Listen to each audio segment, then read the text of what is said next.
Halo semua, saya Anugraha Desmerkoledi, biasa disapa Nuki. Saat ini saya bergabung bersama Raja Wali Foundation sebagai Program Manager. Kali ini bersama Sociopreneur, saya akan berbagi cerita mengenai pentingnya safe space atau ruang aman dalam membangun wellness bagi kaum muda.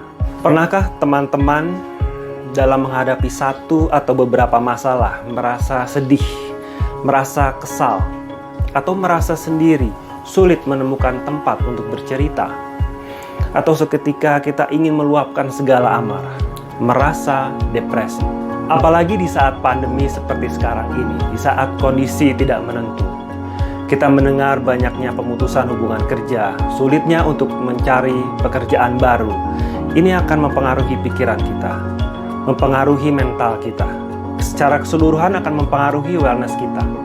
Apabila kita menyikapi salah, maka kita akan cenderung untuk menjadi insecure dan kita akan mudah untuk jatuh sakit.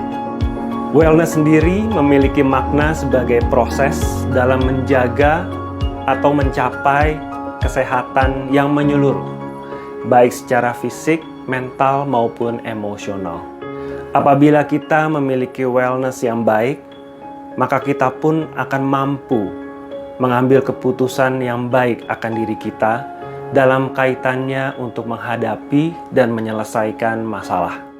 World Economic Forum bersama dengan Marsh McLennan, SK Group, dan Zurich Insurance Group mengeluarkan laporan risiko global 2021. Terdapat 7 risiko besar yang akan dialami oleh masyarakat global dalam waktu 1 hingga 2 tahun mendatang.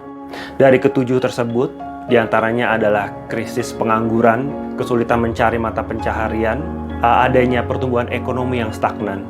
Namun yang perlu kita lihat adalah nomor 2 terbesar adalah kekecewaan yang mendalam dan tersebar luas di dunia dari kaum muda pada saat ini.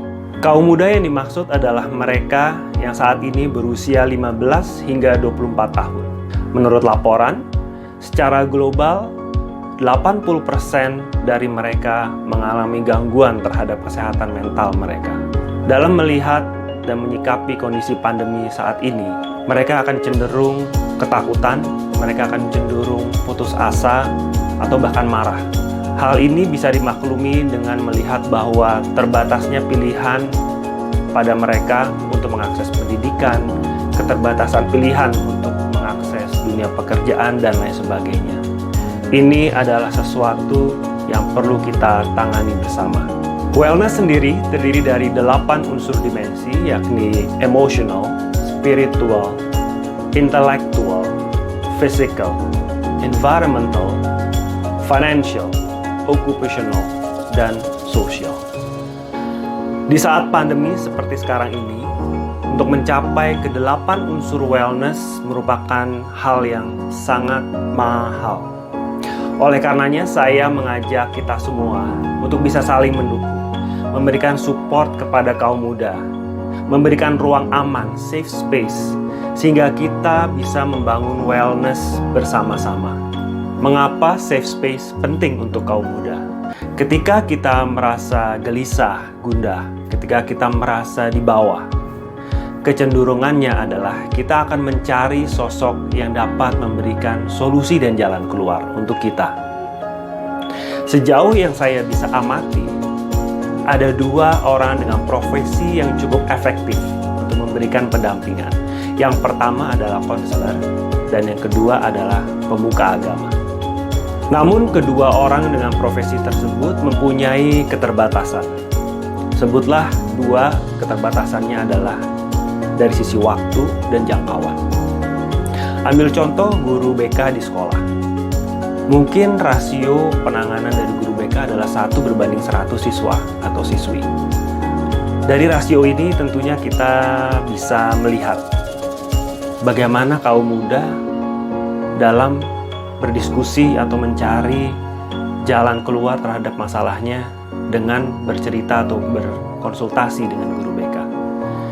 Tentunya kaum muda mempunyai pertanyaan yang banyak dan keinginan untuk bisa lebih lama berdiskusi, meluapkan ide-ide yang out of the box, mempertanyakan hal-hal yang mendasar akan hidupnya. Karena itulah kaum muda, anak muda mempunyai pertanyaan yang begitu banyak akan hidup dan dirinya. Namun jawabannya mungkin terletak di sekeliling kita. Terletak di orang-orang yang selama ini berada di sisi kita. Mereka yang peduli terhadap kita. Sebetulnya merekalah safe space atau ruang aman untuk kita, untuk kaum muda. Safe space adalah tempat atau orang di mana kita bisa datang, kita bisa melemparkan ide-ide yang out of the box, bisa menceritakan kegelisahan, mempertanyakan ini dan itu. Dan tentunya, mereka yang peduli terhadap kita, mereka akan merespon dengan baik, tanpa asumsi dan tanpa menghakimi. Itulah safe space. Safe space bisa jadi sudah ada di sekeliling kita selama ini, tapi kita tidak memperhatikannya. Misalnya klub hobi. Kalian yang suka bersepeda misalnya. Ketika kalian berada di antara teman-teman yang satu minat dengan kalian merasa aman. Atau safe space bisa juga keluarga, sosok seorang ayah, ibu, di mana kalian ketika berada di antara mereka, kalian merasa tentram, teduh, dan bisa menceritakan apa adanya. Atau safe space bisa jadi adalah adik, kakak, maupun sahabat dekat, ataupun seorang kekasih. Mereka orang-orang yang mungkin kita merasa tenang, dan kita bisa menceritakan apa saja. Safe space setidaknya memberikan manfaat sebagai berikut. Yang pertama, dengan melatih kemampuan mendengar secara objektif, menggunakan empati, belajar merespon dengan baik dan benar, tanpa dengan asumsi dan tanpa menghakimi, maka diskusi yang terjadi akan menuju kepada pertanyaan-pertanyaan lanjutan yang lebih konstruktif. Manfaat yang kedua adalah safe space yang memberikan rasa aman akan merawat orang-orang yang ada di dalamnya. Safe space akan merawat sistem pendampingan secara berkesinambungan. Manfaat yang ketiga adalah ketika kalian menerima manfaat dari safe space, ketika kalian merasa sukses, tentunya kalian tidak ingin meninggalkan teman-teman kalian, bukan? Kalianlah champions.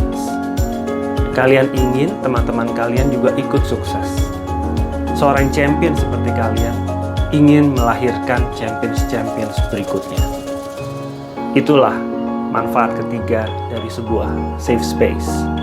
Demikian video singkat ini bisa saya sampaikan, mudah-mudahan dapat bermanfaat.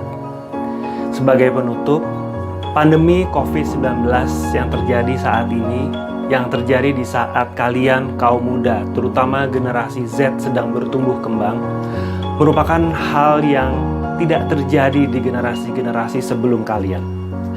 Oleh karenanya dampak permasalahan yang dihasilkan oleh pandemi ini bisa jadi jawabannya tidak bisa ditemukan di generasi-generasi sebelum kalian. Bisa jadi jawabannya ada di dalam diri kalian. Bagaimana menemukannya? Tentunya kalian perlu bersatu, saling mendukung satu dengan yang lainnya. Yuk, kita buka diri kita siapkan diri kita untuk menolong orang lain. Kita ciptakan safe space, ruang aman bersama, guna membangun wellness untuk kita semua. Sebelum mengakhiri video singkat ini, saya perlu menyampaikan apresiasi yang setinggi-tingginya untuk tim yang telah bekerja.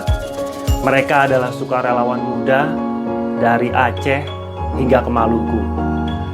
Terima kasih kepada Renia sebagai project leader, Nurul, Amar, Asya, dan Dinda. Dan juga terima kasih untuk rekan konten expert Mas Heri dan supervisi dari Gendis. Sampai jumpa di video berikutnya.